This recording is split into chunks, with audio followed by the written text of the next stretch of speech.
you see that? Inside of this jar, an organism no larger than the tip of a ballpoint pen. This tick can literally lead to a world of chronic pain, deep-rooted frustration, and feelings of abandonment. It has also ignited a contentious national debate over Lyme disease. Over the next half hour, we will peel back the layers of this controversial illness. You will hear from a doctor who lost his heart, a child who has lost the ability to walk, and a singer on the brink of stardom who nearly lost her ability to perform. But first, Lyme. What is it and how do you get it? Here's Liz Dahlem. Lyme disease is an infectious disease carried by a black-legged tick, more commonly known as a deer tick. And when that tick bites you, as it's bitten, it starts to inject some of its abdominal contents into the skin, and thereby it brings whatever is in its stomach into the human.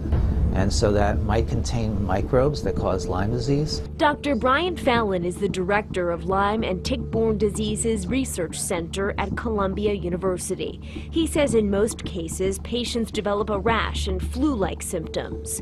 Fatigue and muscle pains and joint pains. You might feel like you're totally exhausted and you feel like you need to be in bed and your brain is not thinking clearly enough. Fallon says if a tick is found on your body, save it and take it to the doctor for testing. A specialist can determine a course of treatment right away. If Lyme disease goes untreated for 2 weeks, there can be serious side effects. Mood symptoms, sometimes prominent anxiety attacks, and rarely it might cause some very serious psychiatric symptoms such as paranoia, sometimes a bipolar-like disorder. But with Lyme disease comes controversy. Questions over testing and treatment have triggered a national debate among health professionals. And caught in the middle, the patients. Most people don't recall a tick bite. Most people don't recall a rash, unfortunately. I wish they did, because if they did, they can get treated earlier, and early treatment is associated with better prognosis. But for even in those early stages, the relapse rates are in excess of 20%. So what's the first inclination that something's wrong? They have flu-like symptoms, they think it's the flu, then the next day it gets better. So typically Lyme comes and goes on its own. So they say, oh, I'm over it, and then 2 weeks later they're sick again. The unfortunate thing is people will turn around 6 months later and it's kind of this pattern, and their functional status is such declined, they go, what happened to my life? But answering that riddle has triggered endless debate and controversy over how best to treat the illness. The doctors kind of fight on how long and how aggressively Lyme disease should be treated. So there are two medical societies that have very polarizing views on Lyme. One's called IDSA, which stands for Infectious Disease Society of America, and they advocate for a shorter-term treatment. The other's called ILADS, which stands for International Lyme Associated Disease Society, and they advocate for a kind of case-by-case treatment. For the people who don't develop chronic symptoms, they advocate for a shorter treatment is okay, and for people with longer-term and recurrent symptoms, they advocate for longer-term antibiotic therapy. But this type of treatment presents concerns for the Centers for Disease Control and Prevention. The ILAD guidelines advance two basic ideas. There really is not any adequate scientific information about the management of Lyme disease. In the absence of that, healthcare providers should be free to do and treat patients in whatever way they see fit. Our concerns are that that misrepresents or does not give full credit to the amount of scientific evidence that there is about management of Lyme disease. And perhaps more importantly, we are concerned about patients who are being treated with unproven therapies. The other issue, testing for Lyme disease. The tests that are used to diagnose Lyme are 40-year-old tests, which have very poor accuracy. So we have bad tests to diagnose it, and once it is diagnosed, we don't have a test to show that it's gone. Early in the course of infection, the test may be falsely negative. And so there is a window period early in the course of infection, by which I mean in the first few weeks, when a patient may be infected and not yet test positive. Unfortunately, that song all too familiar to Dana Parrish. I was at the prime of my life. I'm a songwriter, I'm a singer. I just signed a deal with Sony, a 3-year deal, and right before I signed the deal, I was bitten and my whole body went haywire. We fall down. I had sort of every manifestation of Lyme. I had heart, my joints hurt, my limbs, my fingers and my toes were tingling. I had anxiety and depression and insomnia. So I was in pretty bad shape, and I had gone to 11 or 12 doctors in New York City. I kept going to infectious disease doctors. I kept asking if it could be Lyme. They kept saying no. They said unequivocally, you do not have this. Unequivocally, you don't have it. Like so many in her shoes, after going through a checklist of symptoms, Dana realized all signs pointed towards Lyme. I was on vacation in California, found a doctor that was a Lyme specialist, agreed to see me on vacation, was very kind, knew immediately that I had Lyme, and then I came back and started treatment with Dr. Phillips. How did that doctor know immediately, though? I mean, if 11 other doctors didn't know that you had this, then how does this one know immediately? Because he's a specialist, and because that's what people need to know, is that they should not be going down this rabbit hole. Both patient and doctor have now come together in a unique effort to raise awareness about this debilitating disease. When the science backs it up, you have to do what's right in this world. At some point, that's all it comes down to. And I encourage the patients, like I said, if something doesn't feel right, to look further. Do not take things at face value, because it's frequently not correct. I think that people should take their symptoms a little bit more seriously and not blow them off, because time is of the essence when you have Lyme in a lot of cases, and the longer it goes on, the more difficult and the more painful the treatment is for a lot of people. Next, the doctor diagnosed the Lyme battle that cost one physician his heart. Stay tuned.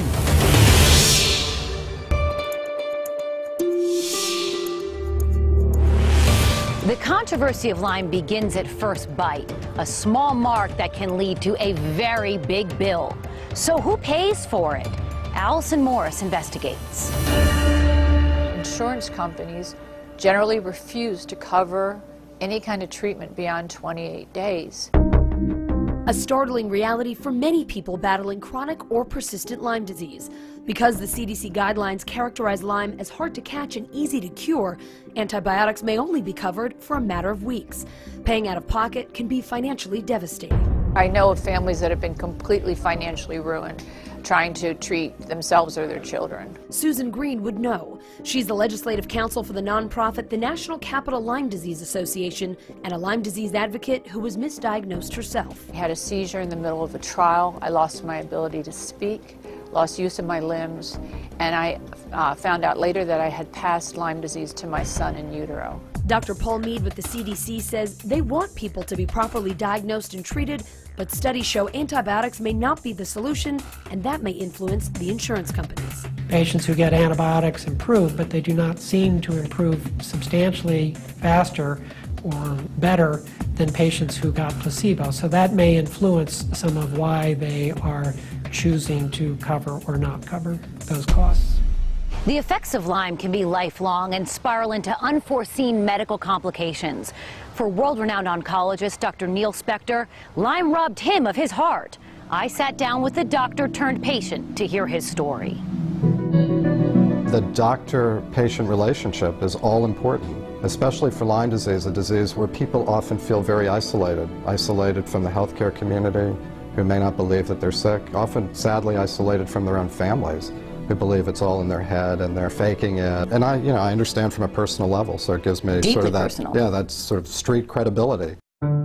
It was 1993. A then 37-year-old doctor, the picture of health with a bright future ahead, became the one in need of care. I figured I was immune to getting sick, right? I mean, I took care of people, not the other way around. So I got bit by a tick and never saw the tick, just like a lot of people with Lyme disease don't remember. The ticks are almost like a speck of dust. So I went from running marathons to literally within a span of months to barely being able to walk 20 yards without having to stop for extreme fatigue. So I knew something was wrong. I was having arrhythmias, so my heart would start racing upwards of 100, 200, 180 beats a minute. And every time I'd go to the emergency room, the arrhythmia would have resolved. And they would say, you're a physician, you're So you writing told grants. them you were a physician? They knew I was a Were physician. you going to your hospital where you were practicing or affiliated with? I was going to the medical school that I was working at. And I had very compassionate physicians. And my blood counts were normal, the tracing of my heart rhythm would be normal. And they'd say, you're stressed. An eventual diagnosis of third-degree heart block and a potentially fatal arrhythmia led to the installation of a permanent pacemaker defibrillator. So I essentially had a 911 unit in my chest that would shock me if I had a potentially fatal arrhythmia. Ongoing heart issues and other symptoms compelled Dr. Spector to solve the riddle himself, a puzzle in which all of the pieces pointed towards Lyme. I forced my doctors to repeat the test. They diagnosed Lyme disease. Finally, I was treated aggressively with antibiotics. Most of my symptoms resolved, but the damage to my heart was permanent. And then in June, actually, of 2009, I went into florid heart failure and was told by a surgeon that I had 72 hours to live on a Friday afternoon, July 17th, that I would be dead by Monday without a heart transplant.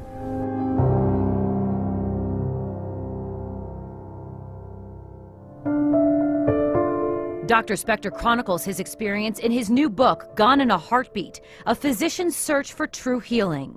7 years after undergoing a successful heart transplant, he now leads an active life once again, but he is determined to make a difference in the Lyme community. I'm not somebody who's out there, you know, on the lunatic fringe that You're not a quack. I'm not a quack. You know, I've been in academics all my life. I've developed 2 cancer drugs. I've published in the best journals. And so if this is happening to me, you know, I feel obligated. I need to be out there saying, we need more research, we need more awareness.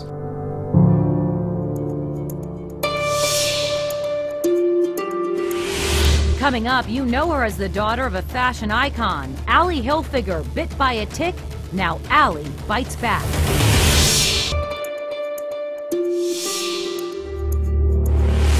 They're rich, they're beautiful, and they appear to be the picture of health. But that's not always the case. Arthur Chien shows us why even some celebrities aren't immune to Lyme.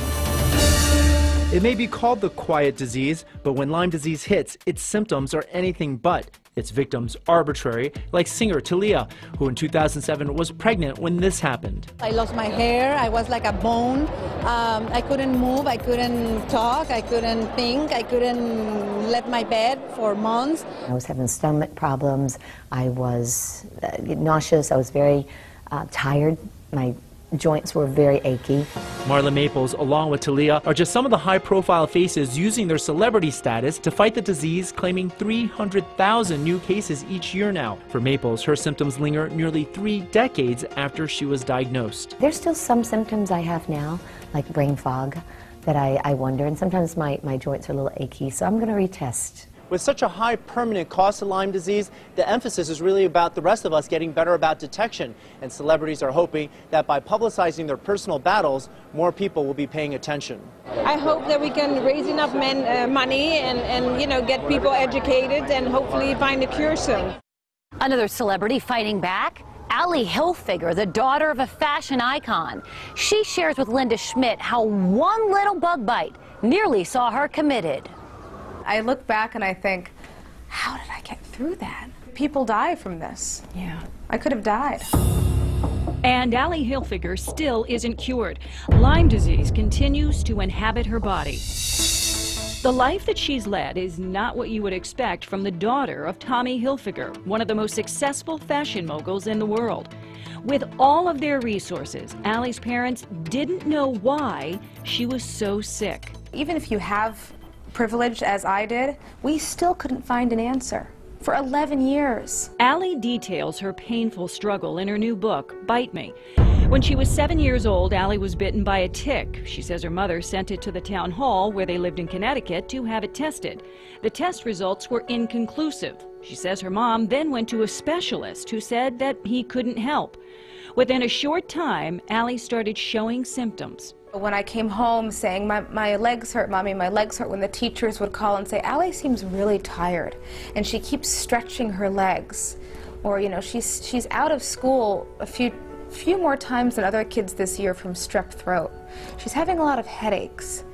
Even the pediatrician said, you know what, it's just growing pains. Allie says this continued through her teenage years, her symptoms getting worse. She was in constant pain, her memory was failing, and she became incapable of reading. And Allie was misdiagnosed over and over again. It might be multiple sclerosis. It's probably fibromyalgia. Maybe it could be rheumatoid arthritis. As a teenager, Allie had a mental breakdown. Her father forced her into a psychiatric hospital in Connecticut. Lyme disease invaded my brain. I literally went crazy, had a nervous breakdown, and I wasn't able to understand how to feed myself, take a shower, make a phone call. Winding up in that psychiatric hospital, Allie says, ended up saving her life. It was her psychiatrist who finally diagnosed her with Lyme disease. It took over 11 years for somebody to connect the dots. After that diagnosis at age 19, Allie went through years of numerous painful treatments. Now at 31, she says her Lyme disease is manageable. She is also a national spokesperson for Lyme disease awareness. If I could find the silver lining in my experience, it is to use my experience to benefit others.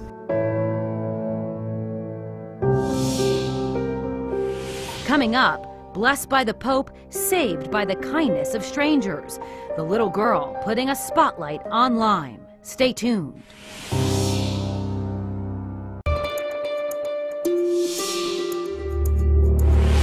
When it comes to kids and pets, the issue of Lyme disease cannot be stressed enough. Prevention is key. Stacey Delicat shows us how best to keep them safe. For a child who shows up in the summertime with flu-like symptoms without cough or cold, especially fever, headache, joint pain, I have to think about Lyme disease.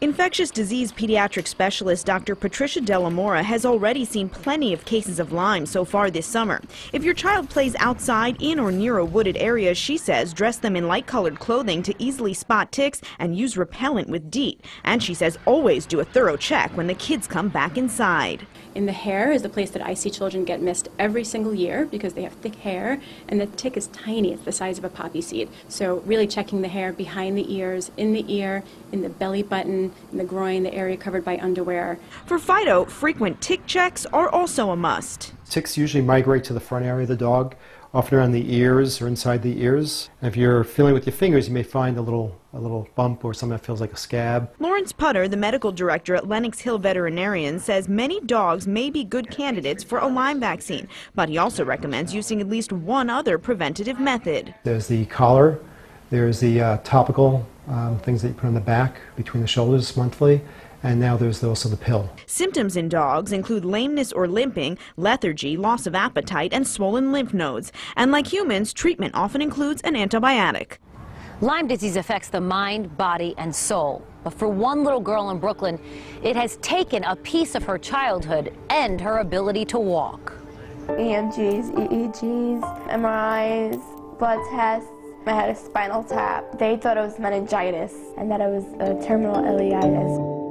At the age of 12, Julia Bruzzese has a medical vocabulary that would impress even the most sophisticated adult. I started not feeling my legs, like having actual sensory deficit. She uses words and phrases only understood by someone in the fight of their life.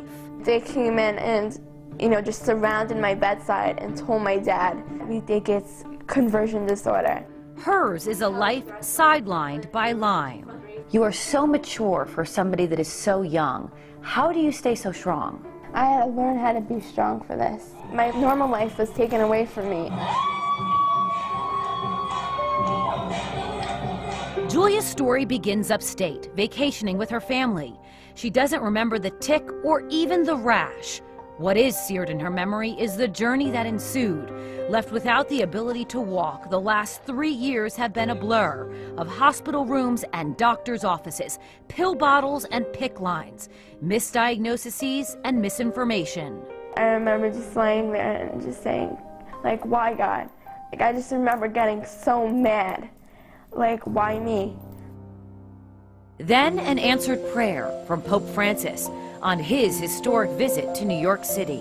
He came over to me and it was so magical. When you were waiting in that long line and the Pope put his hand on you, is that the moment that you realized, I'm gonna get better? That was the first time that I knew that, everything was gonna be okay. And I knew that he was gonna make everything better. 6 days after Pope Francis blessed Julia on the tarmac at JFK Airport, she received her first positive Lyme diagnosis, the sign she says she needed to be treated properly. What followed were the doctors, donations, and the intravenous antibiotics needed to fight this battle.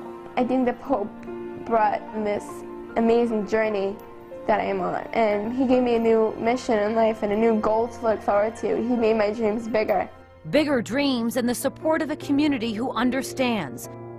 But the burden placed on her family has been nothing short of tremendous. One hospital told me I have 3 other children who are healthy. I should concentrate on that. Julia's dad speaks candidly about the effect Lyme has had on the Bruzzese family. I lose sleep over this. You know, I dream of Julia walking again. I see people walking outside and I say, why can't Julia walk, you know? It's taken over our lives. It's estimated Julia's fight has cost the family $100,000 a year. They nearly lost their home, and Enrico was forced to leave his job. He has now dedicated his life to helping his daughter. I feel like when I say Lyme disease, I feel like a UFO spotter. I feel like doctors are looking at me like I'm crazy. Yet I have a sick daughter who was the picture-perfect 12-year-old girl. As for Julia, there's no prognosis just yet. Only hope that things will continue to improve. Just the simplest thing of walking up the stairs and just riding a bike is what I miss. Just spending, walking around, that's what I dream of. The issue of Lyme is multifaceted and incredibly controversial. For that reason, we have put the full interviews from this special on our website, fox5ny.com.